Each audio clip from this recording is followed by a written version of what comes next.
getting the exposure to grow your small wedding business can be difficult. With millions of engaged couples using The Knot to plan their weddings and find vendors, advertising on our sites will connect you with more couples than anywhere else online. Meet engaged couples where they're already searching for vendors like you, and let us deliver leads to help you grow your business. Visit vendors.thenot.com/podcast to sign up today. Mention code podcast15 during your free onboarding session for 15% off your first month.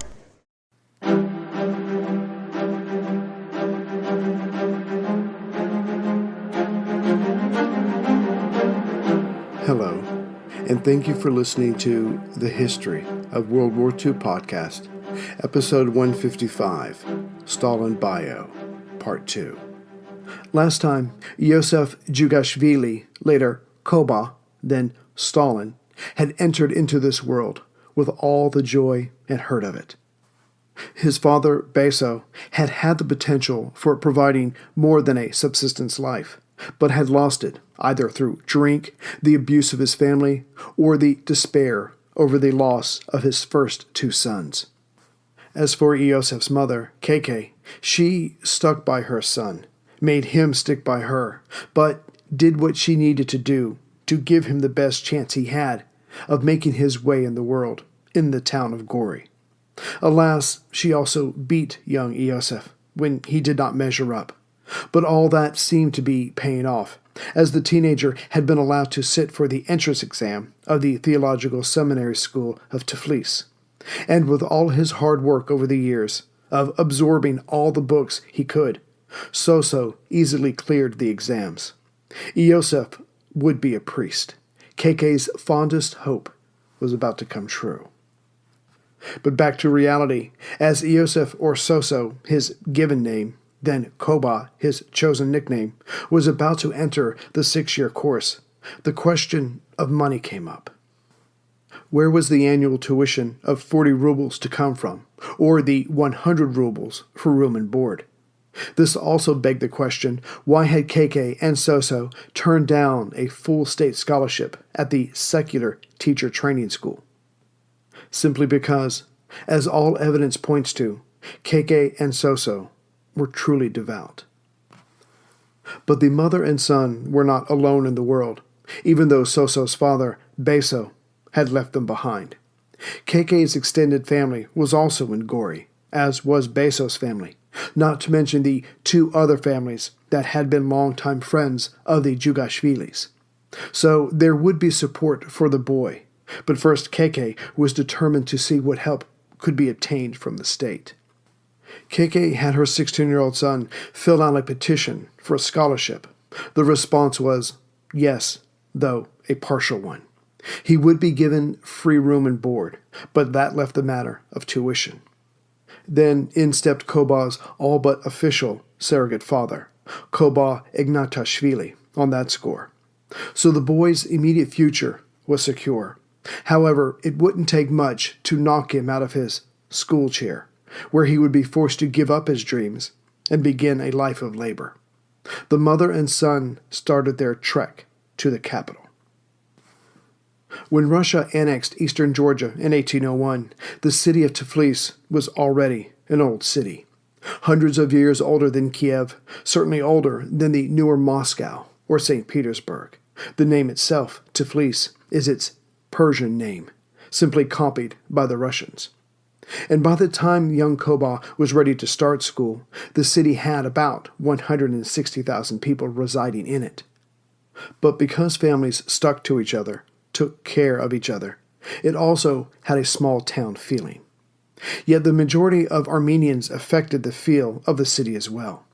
In the last 100 years, tens of thousands of Armenians, many influential, or those that would soon be, came to dominate much of the city's civilian administration, except at the top, of course. Those positions were filled by Russians selected by Moscow.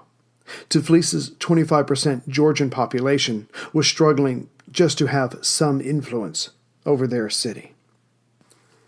In September of 1894, Soso entered the seminary, age 16, but he did not exit the place 6 years later as a priest, according to plan. Instead, he came out a Marxist and revolutionary. How did this alternative path come about? The answer, in all its complexities, started out with a mentor. For Marxism did not first bloom in Georgia, of course.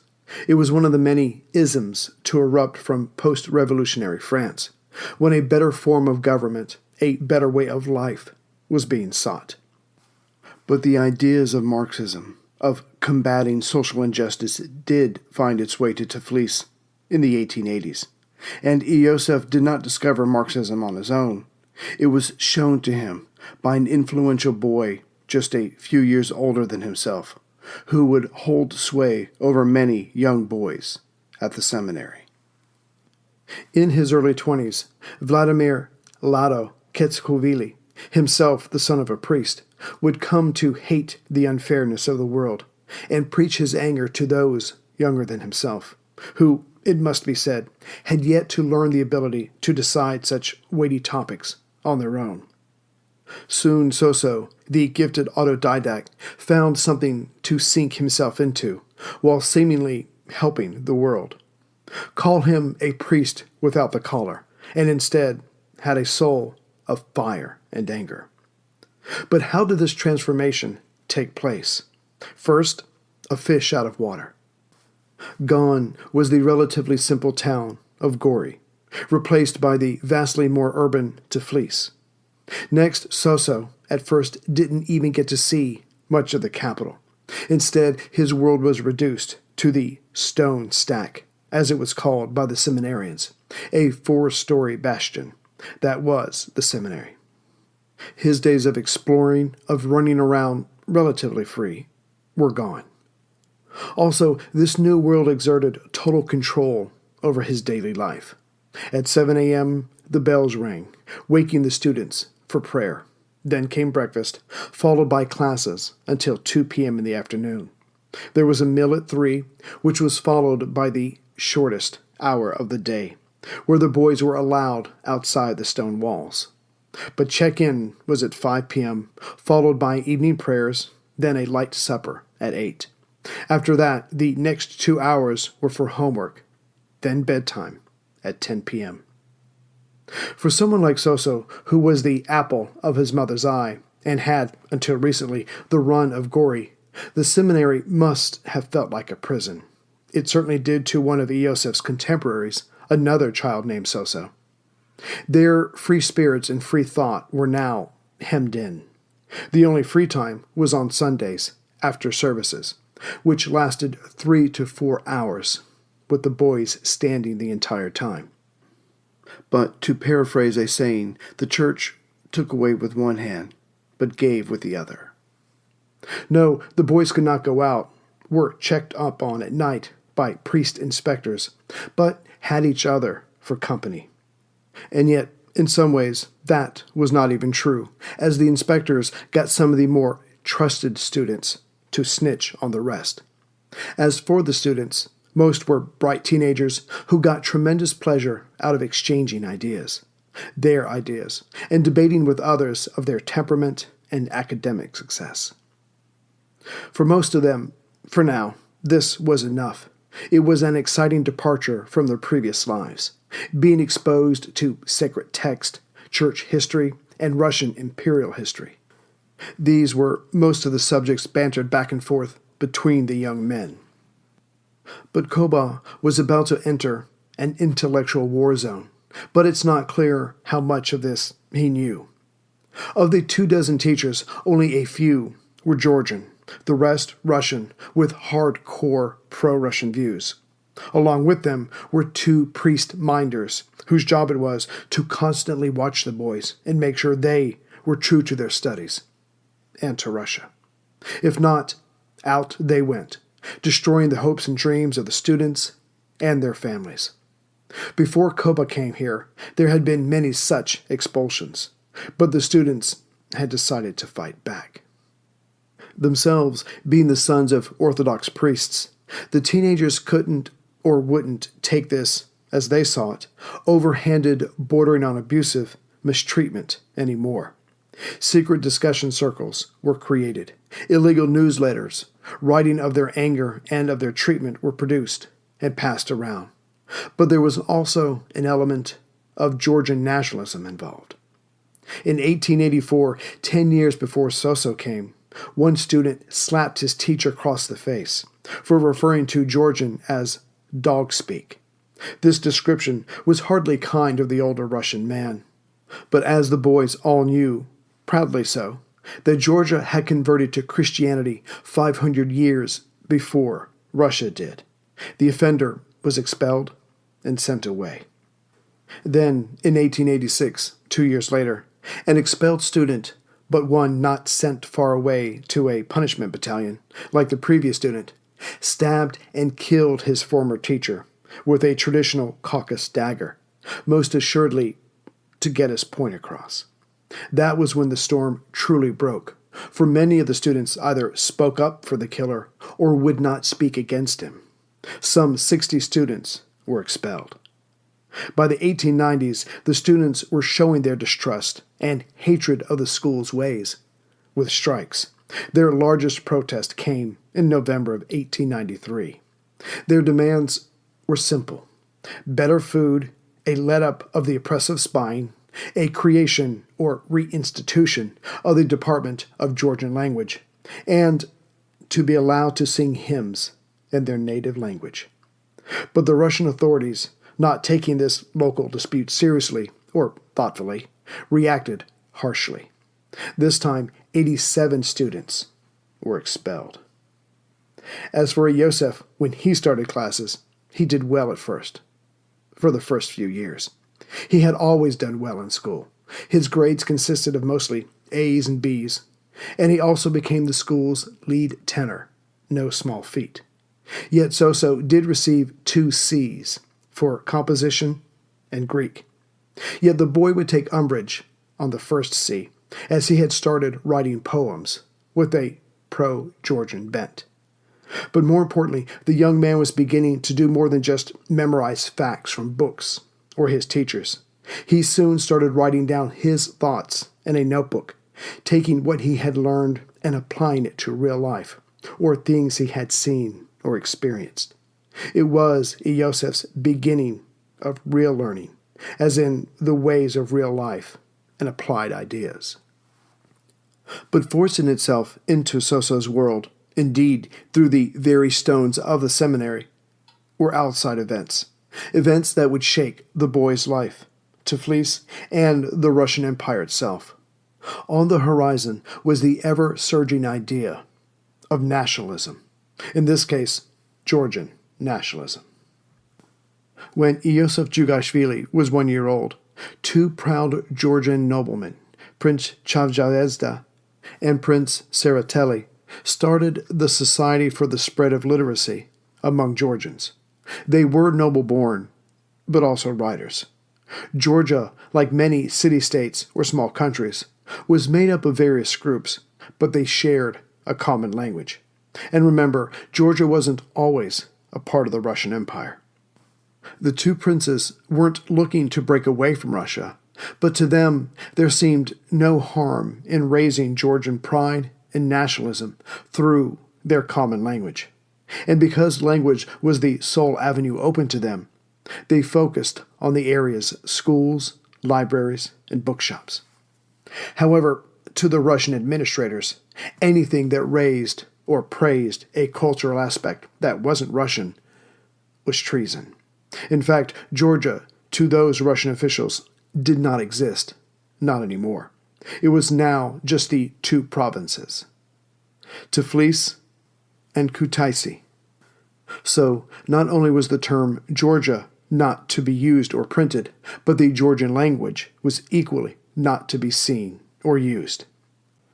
Yet, as the local language was not written in Cyrillic or Latin letters, the literary watchdogs did not honestly know what to be on the lookout for. Hence, the wiggle room. Back at the seminary, Georgian language lessons had been done away with in 1872. Georgian history was removed 3 years later. Ironically, as local Orthodox services were carried out in Church Slavonic, the vast majority of Georgians had no idea what was written on the page, as did many true Russians who were just illiterate. When Iosif started the seminary in 1894, the school had been shut down the year before. Such was the extent of trouble the students gave their masters. But in 1894, the school was reopened, just as the young Stalin sat for his entrance exams. What's more, the school's leaders, hoping to dispel some of their troubles, gave in and allowed Georgian history and literature to be taught, yet hung on to their harsh practices of spying and punishments. Again, one wonders how much of this Iosif was aware of. Regardless, the 16-year-old jumped into his studies and continued on with his personal history of doing well. During his second year, Soso, perhaps dreaming of also becoming a poet, or simply desiring to express himself, wrote a series of poems in Georgian, and without asking for permission or advice, submitted them to the noble-born writer, Chevchavadze. His editor read over what had been submitted, was impressed, and published 5 of them in the local newspaper, Iveria, a term that means Eastern Georgia. As the author was obviously a student, the poem came under the Georgian pseudonym Iosif Soselo. Within these 5 poems, the writer spoke of the gentleness of animals and music versus the violence of man. He also celebrated the 50th jubilee of a Georgian noble-born poet, Prince Eristavi, Stalin's favorite. Other poems were published the following year, but it would be going too far to say that the poems were brilliant. But as they waxed longingly of lost love and lost Georgian patriotism, they were well-timed and thus well-received. Yet, this was not the start of Koba, the revolutionary. It was simply a young boy, almost a man, who was stretching himself intellectually. But this was not seen for what it was by the schoolmasters, so their hunt for nonconformity continued. Yet it was the first step, even though Iosif did not know where it would lead, or that he was on a path at all. He was simply trying to find out about the world and himself. But then came other breaks, cracks really, from the church, from Russian loyalty, from his and his mother's hopes for his future. Nationalism was coming, and for Iosif, that meant Georgian nationalism. The same would be true for many other young men, including, later, a teenage Adolf Hitler, also in school with passing thoughts of becoming a priest or an artist. But as for Iosif, by his 3rd year of school, his grades would begin to drop. He would become a member of a secret student circle and read many books, though allowed by Russian authorities, were not by his seminary teachers. Thus the pressure to conform continued. But then the ever more disaffected student would meet a string of mentors who were focused on defying their Russian masters, in being allowed to learn of forbidden ideas and exhuming Georgian pride. But even then, Iosif still hoped to get through his 6-year course, to learn what he could and make something of himself. His cause was not the disruption of the established ways or disloyalty to Russia, but to simply know of the larger world and the ideas within it. And yet, his temperament, his desire to be in charge, whether something he was born with or learned from his strong-willed parents or in reaction to church authorities, began to come to the fore.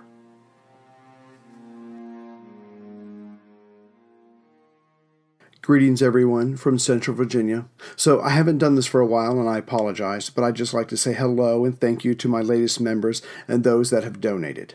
So as far as my newest members who have come on board, and as John pointed out to me when we were in Las Vegas recently, I don't mention this enough. So I have a membership series as well that puts out 2 extra episodes a month. I just kind of cover the stuff behind the main story of World War II. So if you're interested in more episodes, you can always go to worldwar2podcast.net and click on the membership tab, and it will tell you all about it. So $5 a month, you get 2 extra episodes. Just think about it. So as far as my latest members, I'd like to say hello and welcome aboard to Timothy M. from Lakeside, California, Matthew O. from Yarraville, Australia, Gregory S. from Carlton, Australia, Pete S. from Houston, Texas, Timothy D. from North Smithfield, Rhode Island, Audrey R. from Lyon, France, Andrea P. from St. Louis Park, Minnesota, Lauren R. from Seaside, California, Jonathan B. from Rogers, Arizona, Ross L. Sorry, Ross, it didn't tell me where you were from. I hope that doesn't mess too much with your psyche. Michael S. from North Vancouver, Canada, Donald S. from Rockdale, Texas, Stephen P. from Ardmore, Tennessee, Robbie M. Sorry, Robbie, I know we exchanged a couple emails. Sorry, but I'm not sure where you're from. Brian M. from Morton, Illinois, Hassan L. And again, Hassan, I'm sorry, I'm not sure where you're from. Penelope Y. from Cotslow, I'm sure I butchered that, Australia. Mark F. from Heartland, Wisconsin. Kevin D. from Dublin, Ireland. Stephen M. from West Islip, New York. Ethan I. from San Diego, California, and Gary O. from Wichita, Kansas. And for those that made donations recently, I'd like to thank Michael R. from St. Albans, Australia, and Ethan I. again from San Diego, California. So Ethan, if it's the same one who became a member and donated, mwah, thank you very much. So I will see you next week with another episode. And again, if you're interested in membership or at least checking out what it's all about, you can go to the website worldwar2podcast.net. Take care, everyone.